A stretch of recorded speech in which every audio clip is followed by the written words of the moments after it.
Bismillahirrahmanirrahim. Mohon izin buka masker dulu ya.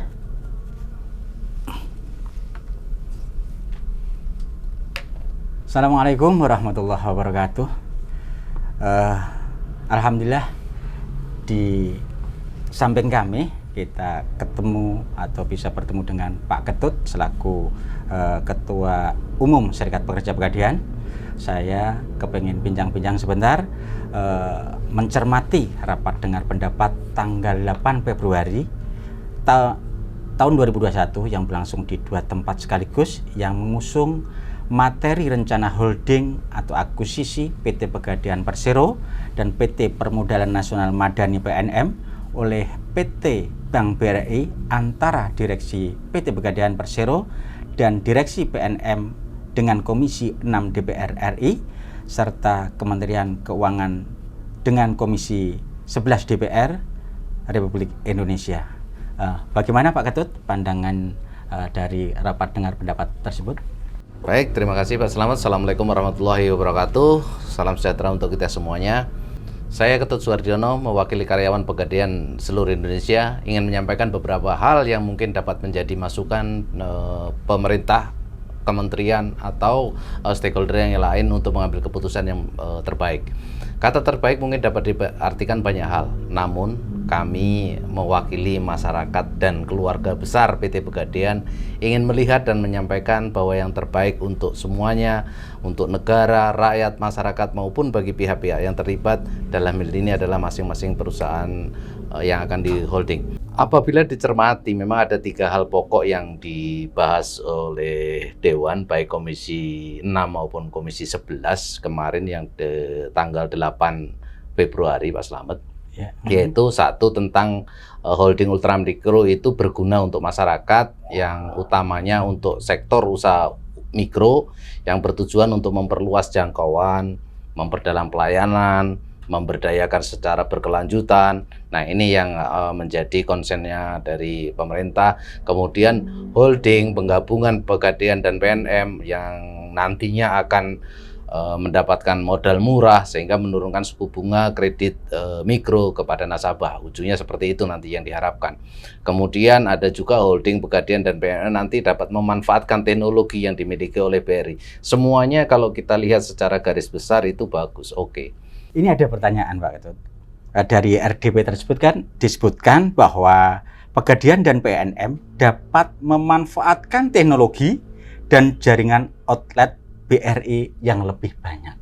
Bagaimana pendapat Pak Ketut? Baik, kalau dari sisi pemanfaatan teknologi digital, secara fundamental sistem GADE itu kan sebenarnya barang bergerak. Jadi kami menerima agunan atau menerima jaminan itu barang bergerak.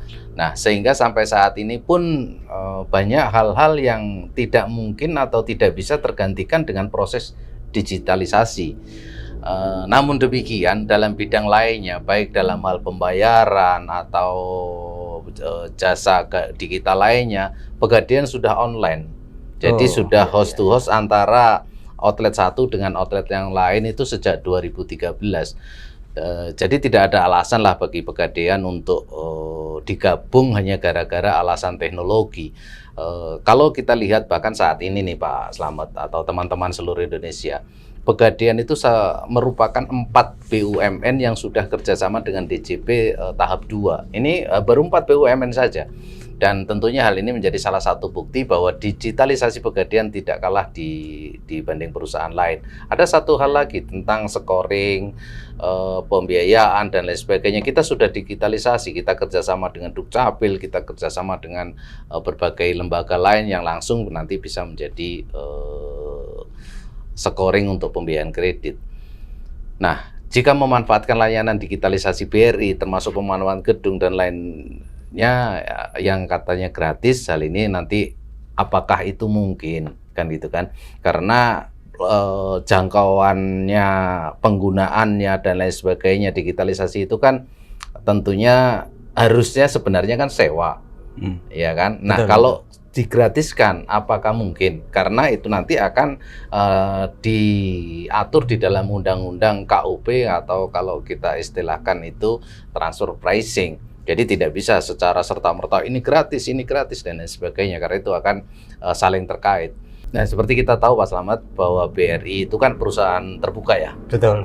Nah, dari sisi situ kan 53% itu memang dimiliki oleh BUMN atau pemerintah. Sementara yang 47% itu kan dimiliki oleh swasta.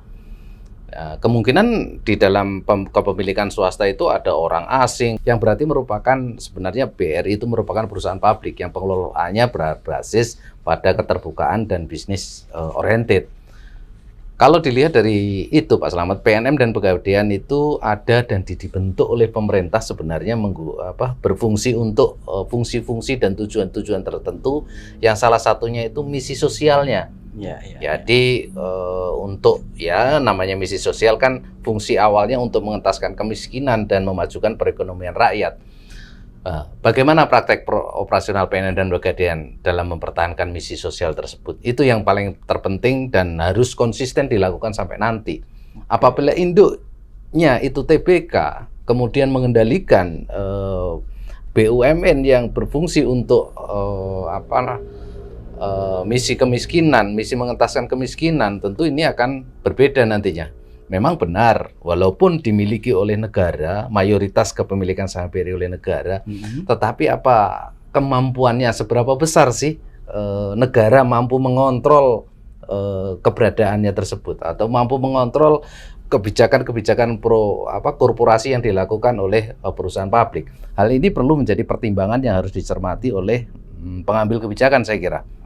Karena jangan sampai mengorbankan kepentingan rakyat untuk tujuan-tujuan yang masih proyeksi atau korporasi atau yang skopnya lebih kecil. Sementara yang hal-hal yang belum tentu itu sudah diputuskan saat ini. Nah, ini di rapat dengar pendapat juga ada statement begini. Dengan holding, Pegadaian dan PNM akan mendapatkan modal murah sehingga menurunkan suku bunga kredit mikro ke nasabah. Bagaimana pandangan Pak? Baik, terima kasih Bapak-Bapak, teman-teman semua seluruh Indonesia. Memang statement itu sering kita dengarkan.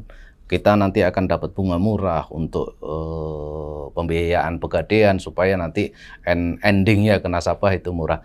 Bagi Pegadaian itu sebenarnya mendapatkan bunga murah itu bukan menjadi sebuah kendala, karena Pegadaian ini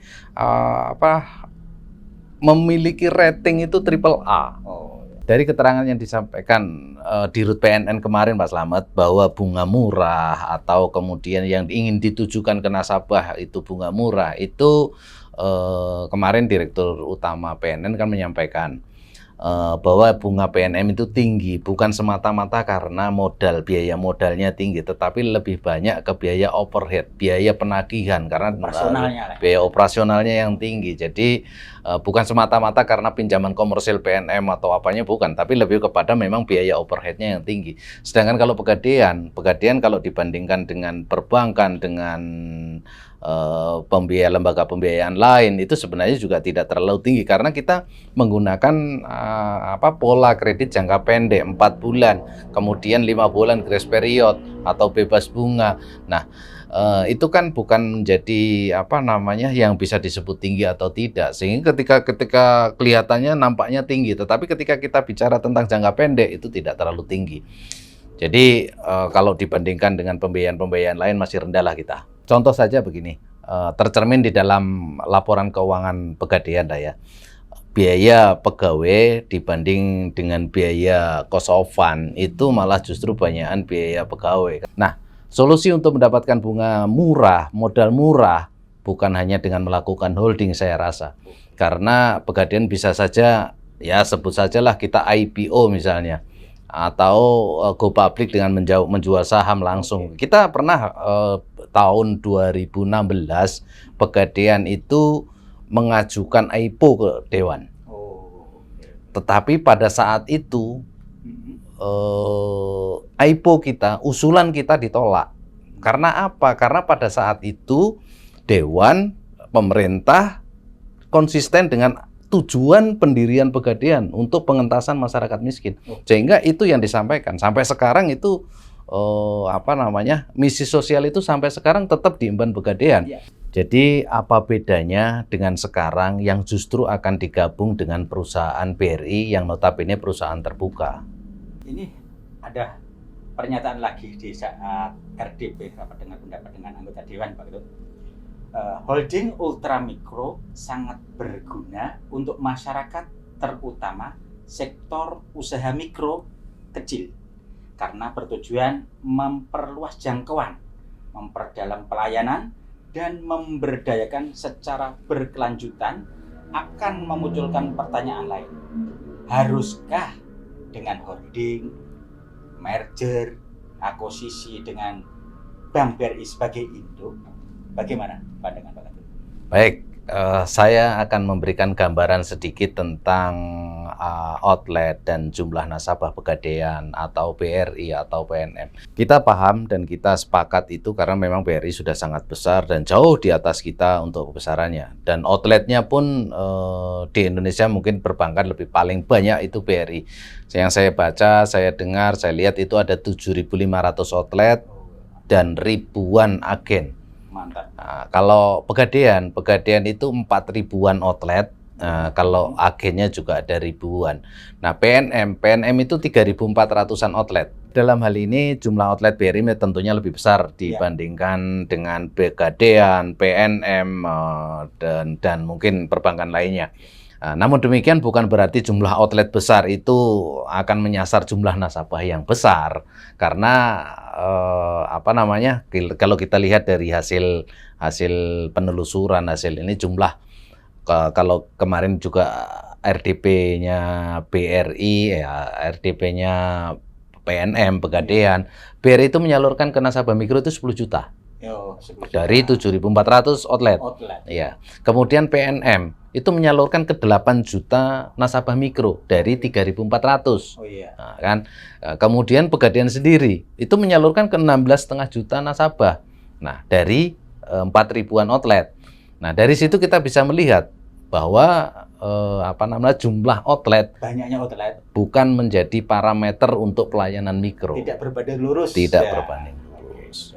Jadi kalau misalnya tadi disampaikan perluasan jangkauan, perluasan layanan. Nah, saat ini Pegadaian juga sudah melakukan namanya piloting, co-location.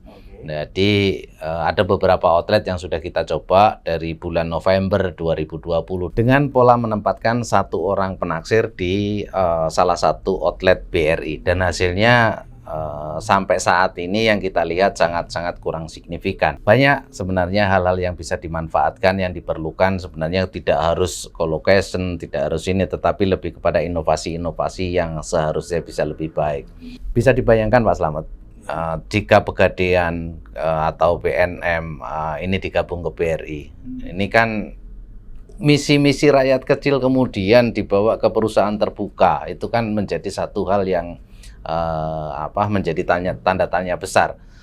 Apakah nantinya itu kami Pegadaian, PNM itu masih mau menggarap segmen-segmen yang seperti itu? Masihkah nanti segmen-segmen yang kecil tadi itu bisa terlayani atau bisa digarap lagi oleh PNM atau Pegadaian? Mungkin segmennya tidak berubah dan tetap. Jadi akankah perusahaan induk, perusahaan terbuka memberi peluang kepada Pegadaian, PNM untuk mengembangkan model-model bisnis seperti itu? Karena itu kan kalau kita bicara di segmen mikro, pembiayaan 2 juta, pembiayaan 3 juta, 4 juta, itu lebih kepada memang tujuannya untuk pengentasan rakyat kecil. Jadi Pegadaian, contoh misalnya Pegadaian saat ini kan ulang tahun yang ke-120 tahun. Artinya tentu sudah melewati sejarah panjang perjalanan negara ini. Dari zaman pra-kemerdekaan, bahkan mungkin kalau kita bicara sebelum merdeka itu tahun 1746 kita ada. Kemudian 1901 baru resmi menjadi nama Pegadaian, Panduis. Nah, itu kan kalau kita lihat kan menjadi sebuah heritage company kan. Heritage company, jadi warisan sejarah yang seharusnya dilestarikan, apalagi tidak rugi, tidak menggantungkan nasibnya kepada pihak-pihak lain.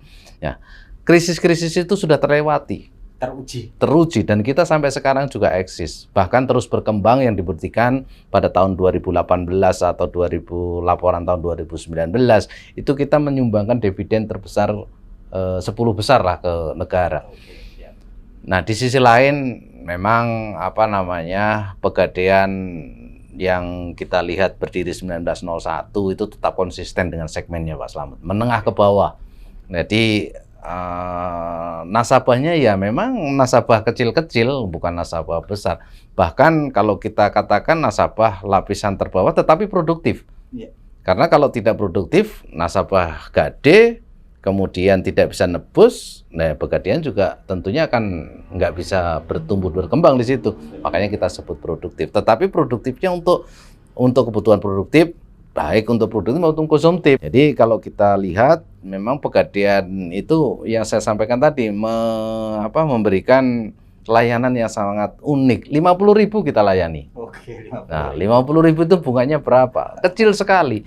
Dan tidak ada perusahaan lain yang mau melayani pinjaman hanya sekedar sebesar 50.000. Perusahaan milik pemerintah lagi ya? Perusahaan milik pemerintah karena misinya memang misi sosial. Lembaga kredit lain pasti bangga jumlah kredit itu tidak efisien. Selain itu tidak ada lembaga yang mau menerima jaminan kain. Gerabah, kemudian kalau kita bicara dulu ada lampu strongkeng. Kalau bisa bahasa Jawa lampu strongkeng ya kan. Piring, itu masih diterima, piring, kemudian sendok dan lain-lain lah yang memang sebenarnya kalau secara nilai ekonomis itu sama sekali tidak ada. Tetapi Pegadaian masih mau dan memberikan pinjaman kepada nasabahnya. Dan dapat dibayangkan bagaimana jika dua perusahaan yang memiliki misi sosial, merupakan kepanjangan tangan pemerintah untuk memajukan masyarakat atau rakyat kecil, itu kemudian digabung dengan perusahaan korporasi yang notabene ya kita sebut aja lah perbankan segmennya tentu berbeda karena yang kalau korporasi perbankan itu kan analisis base, kalau Pegadaian lebih kepada collateral base. Itu jelas merupakan satu atau dua entitas yang berbeda, kalau digabung tentunya akan berbeda. Nah, apa bedanya kalau misalnya kita berbicara gabung dua usaha yang sangat berbeda? KAI bisa digabung dengan Damri, nantinya kan bicara seperti itu pula kan. Nah, tentunya hal ini yang menjadi kekhawatiran kita semuanya, tentunya masyarakat dan kita semuanya lah. Nah, bisnis model BRI itu kan nantinya sebagai induk holding itu justru kemungkinan akan mendominasi produk-produk milik Pegadaian. Bisa jadi nanti PNM Pegadaian yang selama ini membantu rakyat kecil yang tadi saya katakan memberikan pinjaman 50.000 nanti tidak akan melayani segmen-segmen seperti itu. Karena itu merupakan segmen-segmen yang kurang ekonomis menguntungkan lah kalau dari sisi bisnis, sehingga tentunya akan menyulitkan masyarakat kecil nantinya kalau misalnya tujuan atau prosesnya akan berubah. Jadi siapa yang dirugikan? Ya tentunya rakyat kecil karena bisnis yang berbeda. Dari hal-hal di atas itu bisa kita simpulkan secara proporsional siapa sih yang lebih diuntungkan dengan adanya holding ini. Dan menurut analisa kami yang jelas bukan rakyat, bukan negara, bukan PNM dan bukan Pegadaian. Jadi mohon dipertimbangkan kembali sekali lagi untuk meneruskan konsep holding ini demi kemaslahatan rakyat dan tentunya demi kemaslahatan dan kehidupan korporasi Pegadaian yang Heritage Company. Saya kira itu yang bisa saya sampaikan. Jadi saya mengharapkan kepada teman-teman seluruh Indonesia, kita tetap bekerja sebagaimana mestinya dan tetap bersemangat, dan kita memperhatikan keselamatan kita karena kini masih kondisi pandemi, menggunakan masker, mencuci tangan, menjaga jarak. Tetap semangat. Salam solidaritas. Ya, terima kasih Pak Ketut atas kesediaan waktunya. Sebagaimana yang telah disampaikan tadi, tetap semangat, salam solidaritas, dan Pegadaian tetap peduli wong cilik, tidak hanya janji tapi bukti nyata. Terima kasih.